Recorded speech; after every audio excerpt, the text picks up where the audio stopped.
All right, so we're gonna jump right on in. Um, Thank you all for joining today. We will be discussing the newly released lifecycle workflows that are currently in public preview. And it's basically Microsoft's long-term goal to move as much of the lifecycle management of identities to the cloud and the pathway away from, and provides a pathway away from MIM. Hence the name of the title today, Life Without MIM. For those who don't know, MIM is Microsoft's current identity and access management on-prem solution.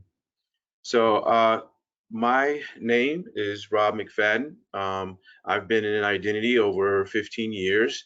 I'm currently a senior architect with Oxford Computer Group.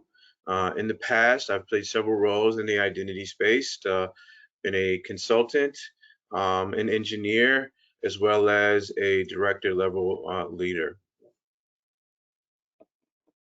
So with that being said, we'll dive right on in. Another house cleaning item. If you have any questions, please hold them to the end or place them into uh, the question panel inside your webinar control panel. All right, just really quick, just to give you guys a little background on OCG. OCG is a long-time Microsoft partner.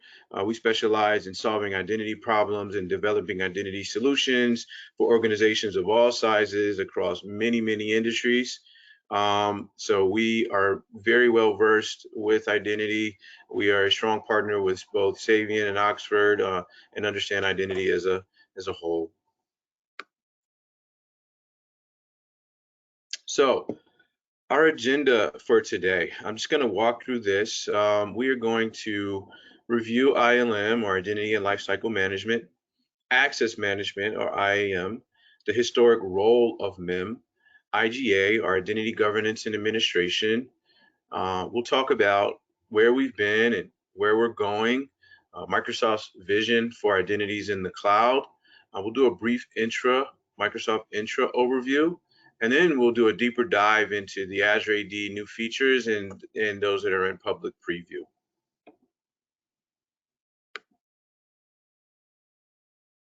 So let's just jump right on in. All right, let's talk about lifecycle workflows. I know some of you may be asking, what are lifecycle workflows? So I'll take a minute or two to kind of explain.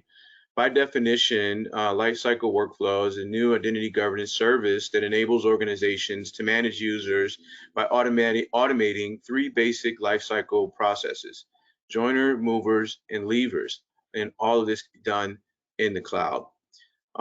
Joiners, movers, and leavers are nothing new, but let's talk about kind of what they are. A joiner is when an individual comes into an organization and needs access. An example would be a new employee. A mover is when an individual, an employee, or contractor moves between boundaries within an organization. This movement may then require more access or authorization.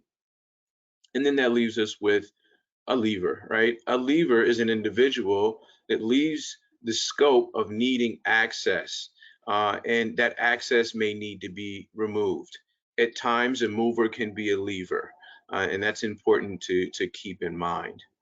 In my history of being in identity over 15 years, I've seen all kinds of scenarios with joiner movers and leavers, but some basic examples of a joiner or joiner, for example, would be, as I mentioned before, a user comes in, or person comes into an organization, and they will then need access to things like email, they need access to applications, all of these things to kind of hit the ground running and to perform their job on day one.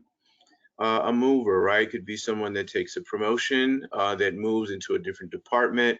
We all know about separation of duties and the importance of that. So if a person moves from one location to another, we need to ensure that that is captured, that is identified, and we remove the appropriate access, but most importantly, we ensure that they have the access that they need with a mover. And a leaver is critical, right? With the least privilege model, right, that we all should be thinking about when someone leaves an organization or moves departments, the access needs to be removed. And there are many scenarios where lever type of actions need to take place. Just another area I'll quickly touch on, right, is kind of on-premise solutions. Uh, Lifecycle workflows, although they are now kind of in the cloud, they can address on-prem solutions, and we'll kind of get to that a little later on in the conversation. So let's talk about access management. We're just going to do a really quick overview here. NIST, by definition, from the National Institute of Standards and Technology, access management is the set of practices that enables only those permitted the ability to perform an action on a particular resource. The three most common access management services you encounter every day, perhaps without realizing it, are things like your security policy administration, how you authenticate, and authorization to specific resources. Um, the foundation for access management, right, is understanding who your users are and how they are defined in your organization from an authoritative source. This is a topic that we at Oxford, and me personally, in my experience over the years, have discussed with almost every client that we have worked with. Identifying the source or sources of identities is salient across all identity and access management programs, and is specifically in access management as it relates to this slide. Um, Access management is truly becoming vital across industries such as education. I know a lot of you guys today that are registered or in the EDU space, healthcare, financial industries, as well as government and SLED type organizations and our defense industrial bases. So yep, just want to touch on that, and we can kind of move on. So let's talk about MIM and the historic role of MIM. So what is good about MIM and what is MIM not so good at? So let's just dive into that, and I'll provide a little background before we kind of move forward into that. MIM is Microsoft Identity Manager. MIM is just an abbreviation for that, and it's Microsoft's current on-prem solution for identity and access management. MIM is and always has been really strong with identity lifecycle management, which is great. And it's a workhorse, to say the least, in the ILM category. And for those that don't know, at one point in time, MIM was actually branded ILM, which stood for Identity and Lifecycle Management. I'm a huge fan of MIM. It's a great tool, but as things continue to evolve, and addressing more complex compliance, attack vectors, business processes, we need a more dynamic solution that is scalable and very easy to interact with. Also today, right, most new business applications are cloud-based and integrating things like SSO, SSPR, MFA is much easier when your identity solution or your identity tools are in the cloud. This makes it much easier to support multi-cloud environments and solutions. So we'll talk a little bit more about multi-cloud and a little later and how that relates with lifecycle workflows in Azure. The other issue with MIM, right, is ultimately it requires an on-prem footprint or infrastructure and doesn't have some of the robust capabilities to manage and govern identities in the cloud at scale. Features such as Behold were a step in that direction, but there's a lot of room for improvement there, and we just need more robust things. Additionally, right, there probably won't be a new major version of MIM release, but that does not mean support will be ending anytime soon. From what we've heard, or what I've heard, support will be ending in 2027. So it is critical for you guys to begin to think about your pathway away from MIM, and that is what this conversation is about today, and it's something that Oxford is very passionate about, helping you guys kind of meet those goals. All right, so let's move on. So IGA, right? This is very important. Why does IGA matter? Let's discuss IGA and Identity Governance Administration really quickly here. The world that we now live in, right, is hyper connected, which requires organizations to manage their identities with the right processes and controls. As users begin to expand beyond just employees, vendors, contractors, and partners, it's critical to manage your users' access efficiently and securely. Business insider breaches are increasing, and the need for governance goes beyond just financial consequences and security instances and have a human impact, which can call into question the trust of your brand, which could ultimately affect your bottom line. IGA is critical to businesses today, and as things become more and more cloud-based, protecting your identities is becoming more critical. Everything that we're going to cover today is related to IGA as well as IAM, and is vital to an overall strong identity program.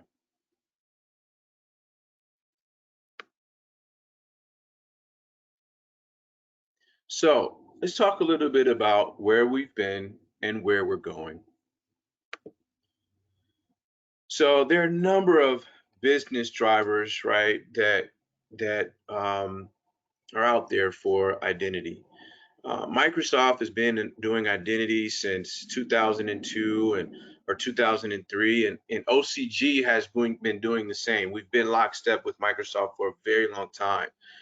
Over the years, no, not much has changed as it relates to the true business drivers related to identity. We've always needed to, do things like protect business apps and resources, minimize corporate risk, provide only necessary access to all business applications. These are all things that have not changed since the beginning, right? And that still exists today. Other drivers that matter now today, right, is consolidating security solutions. Over the years, I personally have seen organizations, purchase, a number of security solutions, and they're now trying to weave them all together. So there's a need from an identity standpoint to consolidate down to a more streamlined solution. Another big one, right, is the Biden Executive Order 14028. For those that don't know about that, the Biden administration has pushed out some cybersecurity requirements for government agencies, and it's critical for SLED agencies and again the defense and industrial based manufacturers to follow. We are seeing that even industries that are not directly called out in the executive order are using the executive order to align their cybersecurity solutions, and it directly specifies identities and how they should be managed. So identities are moving to the cloud. Ultimately, the majority of all services that our organizations, our users are using, it feels as if they're moving to the cloud. So access management and governance scenarios are becoming, more like cloud-based services as well. As mentioned in the previous slide, most of our business drivers have not changed over the years, but how we address those business drivers is moving away from on-prem and MIM into the cloud. So some of those areas are listed on this slide, like workflow extensibility, self-service group management, request and approval and review policies, and so many more things are now going to become available in the cloud. So Let's talk a little bit about Microsoft's vision for identities in the cloud. So Azure AD is not going anywhere, right? Azure AD simplifies the way we manage and secure our applications by providing one identity system for any SaaS application, on-premise application, or any other line of business app that your organization needs, right? Azure AD is designed to provide the framework for your zero trust journey, providing the tools for consolidating secure access to all applications, whether they're on-prem or in the cloud. Solutions such as lifecycle workflows and automatic assignment policies, which we will discuss further in the following slides, are only expanding the capabilities with Azure AD in the Microsoft Entra suite. So I do want to talk a little bit about the open and interoperable ecosystem that Microsoft is now playing in. Microsoft has been a key contributor to identity standards for over 20 years. I think the most important thing here on this slide to look at is to remember that Microsoft doesn't own these committees or any of these standards that are shown here. You know, all of the development that Microsoft is doing is based on third-party standards, including W3C for decentralized identities. For those who don't know, what are decentralized identities and why do they matter? By definition, decentralized identities are decentralized identifiers or DIDs that users create, own, and control independently of any organization or government. DIDs are globally unique identifiers linked to a decentralized public key infrastructure that are composed of metadata, JSON documents that contain public key materials, authenticated descriptions, so on and so forth. Microsoft's answer or solution to decentralization is verified IDs, which we won't discuss today, but it is something that we may discuss in future presentations and webinars.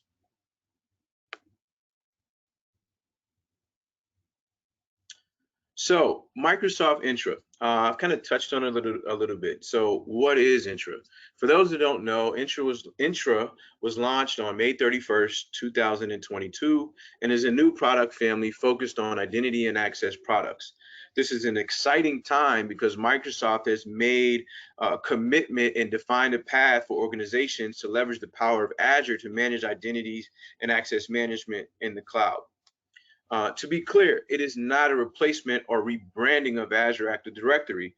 Azure AD remains our primary identity solution and now simply becomes a part of the Microsoft Entra suite. The reason they created Entra is because Microsoft is focused on security as a whole, and Entra focuses primarily on the identity pillar.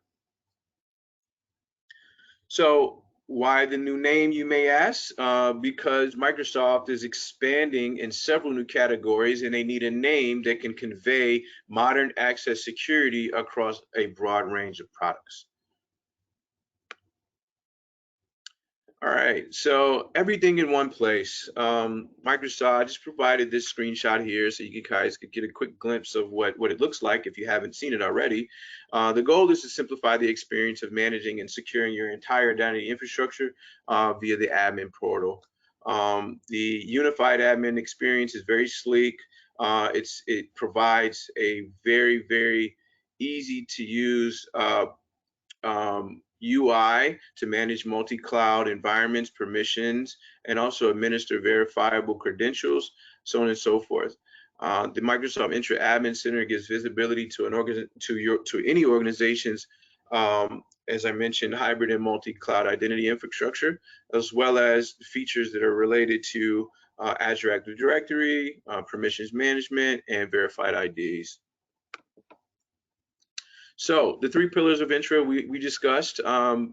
We've touched on Azure AD, permission management, and verified credentials. We're not going to talk about permission management or verified credentials today.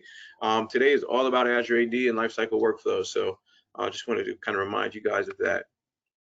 but we may talk about those other topics in the future. So let's do a deeper dive into Azure AD and these emerging features that I've been kind of hinting at throughout the earlier parts of this presentation. Lifecycle workflows and the public preview. Lifecycle workflows was one of the things that MIM did really well, but things have basically moved on, in particular with cloud-based applications and multi-cloud environments. I've done a lot of implementations, and in nearly all of them, the HR system is the primary source of truth. And in the past few years, I've seen those HR systems move to the cloud, right? Everything is cloud-based. It's another reason why Microsoft is only supporting MIM until 2027.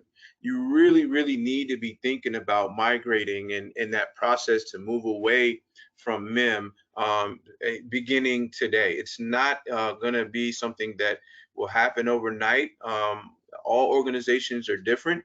I've always said complexity has nothing to do with size.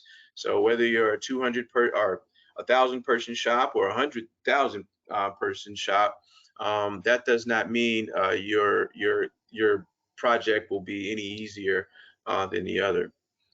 The lifecycle workflows preview, just digging into that a little bit, started with just join and leave events only. It does not currently support bidirectional identity management, but it is planned to be bidirectional in the near future. Microsoft is also planning to add mover events and task-based events in the near future to do things like take action based upon specific attributes that are coming out of an HR system, as you can see on the slide here, and execute specific events. For example, as you see, if you have for Workday success factors and you want to provision an account maybe 3 or 4 days before an employee joins an organization, or maybe send an email to their personal email address without onboarding instructions and assign appropriate licenses, you can. The opportunities are endless there of what you can do with these lifecycle workflows and the power of Azure. Any kind of data-driven processes are being brought to Azure Active Directory with these lifecycle workflows and its extensible model. Lifecycle workflows can also integrate with Azure Logic Apps.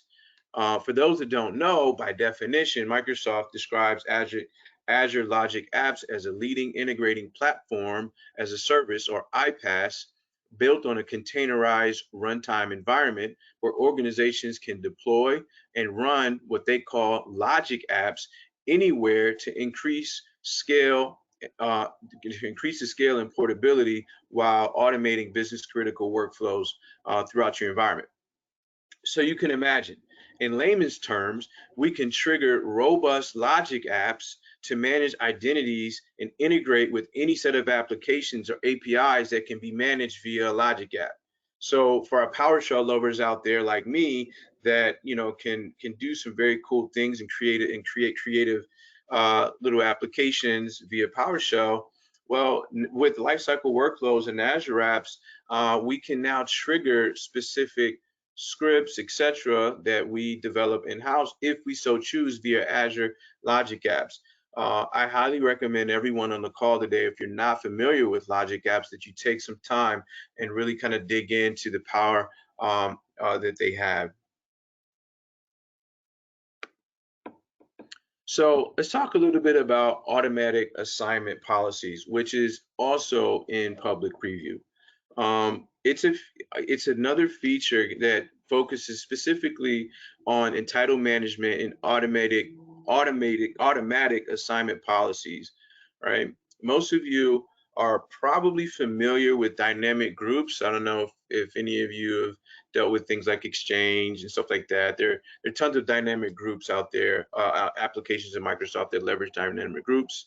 But for those that don't know, an example of a dynamic group is a group that contains all users that have the same attribute or attributes.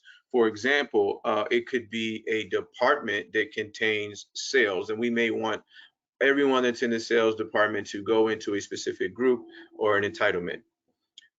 With entitlement management or assignment policies, Microsoft has used that same dynamic model in Azure. So this is ultimately Microsoft's interest answer to things like dynamic role-based access control, and the entitlements can grant access to things like SaaS applications or on-prem applications. Access to entitlements can also be requested, right? Which is something that is very powerful. Employees can request access, and if approved, they can be granted that access. That access can also be reviewed every 90 days and attested to, so that they ensure they have what they need, or and make sure that they also they don't have what they have what they don't need. Non-employees, such as external sales reps, can also request access, and if approved, that access could then be granted, and they could be placed in whatever entitlement that they're supposed to have, and then that access could be reviewed or attested to every 60 days, 90 days, 120 days, whatever your policies could be. So let's talk a little bit about provisioning users to on-premises applications and kind of what that feels like. And I'm coming at this from an angle of addressing things like LDAP and SQL. So if you have Kerberos or LDAP-based apps that users need to continue to use, that can still be addressed with Microsoft Entra and this entire suite of tools that we're discussing today. Microsoft is aware that not every on-prem application is Active Directory integrated, and some organizations may have applications that have other directories and other databases. The good news is, in the current public preview, Microsoft has provided the ability to provision users into on-premise directories and databases based on access packages, assignments, applications, etc., and even the ECMA connectors from MIM. So Microsoft has also created the ability for us to upload our MIM ECMA connectors and actually provision users into on-prem applications, just as we did with MIM. We also see organizations continuing to build on-prem applications, and that's fine, right? As I mentioned, Azure can reach those applications as well, right? Using things like the SCIM protocol, and Microsoft is very aware that we will probably always be in a hybrid environment. Everything may never always move to the cloud. So if you have existing applications that use LDAP or SQL, the same generic LDAP and generic SQL connectors that you used, whether it was in MIM or a custom connector, you can use those today in Azure in Lifecycle workflows, with that Lifecycle workflows. So you can connect to those SQL database backends, or even connect to a federated application. You may need to push attributes into a table for a user to be able to use an application. All that is possible, and the same would apply for an LDAP, LDAP directory. So I just kind of want to know, right? All this can be managed via the generic SQL connector that's in Azure now, or the ECMA connectors that you may have developed and used, versus being driven by the old MIM provisioning agents. All this stuff can easily be ported into Entra.